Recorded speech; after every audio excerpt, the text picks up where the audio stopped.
ሰላም ሰላም እንደምን አላችሁ ውድ የዘውዱ ፈርኒቸር ቤተሰቦች፣ ዛሬ ደግሞ እየላችሁ የመጣሁት የሚያምር ሜትር ከ20 አልጋ ነው። እንግዲህ የራሱ ላይት ያለው ክሬም በወርቃማ ከለር ነው የተሰራው። በግራና በቀኝ ኮሞድ ነው አሉት፣ ሁለት ኮሞዶች። የሚያምር ስራ ነው ማለት ነው። እስከ መጨረሻው ተከታተሉ ላሳያችሁ ማለት ነው። አንድ ባንድ እንደምታዩት እንግዲህ እዚህ ጋር ፍሬም አለው። የራሱ ኮሞድ ነው ጋር አብሮ መንቀሳቀስ የሚችል ማለት ነው።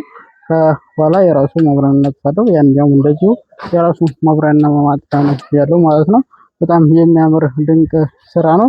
ይሄ እንደምታዩት በኤምዲኤፍ ነው የተሰራው። በጣም ጠንካራ ነው እና ይሄን ይመስላል። ራስ ቢሆን ዲዛይኖቹም ከለሮቹ ደግሞ ሁለቶቹ ወርቃማው በክሬም ነው። በጣም ያምራል ማለት ነው። ላይቱንም እንዳያችሁት ነው። ቤት ውስጥ ሲገባ የራሱ ውበት አለው በሚበራበት ሰዓት።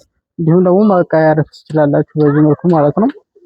እና ኮሞዶችን ሁለቱንም መሳቢያ ነው ያደረግንላት። ከላይ ያለውን ቁልፍ አድርገንበታል፣ ከስር ያለውን ይለው ማለት ነው። እንደምታዩት መሳቢያው እና ይሄን ይመስላል። እንግዲህ ሜትር ከ20 ሳይዝ ነው የሰራንላት። እሷ የፈለገችው በሜትር ከ20 ነው። እናንተ ደግሞ በሜትር ከ50 ከፈለጋችሁ በሜትር ከ80 በፈለጋችሁት ሳይዝ ከለር እንሰራላችኋለን። ከእናንተ የሚጠበቀው ማምረት ብቻ ነው። ከስር ባለው ስልክ እየደወላችሁ ማለት ትችላላችሁ። ያላችሁበት ድረስ እናስረክባችኋለን ማለት ነው።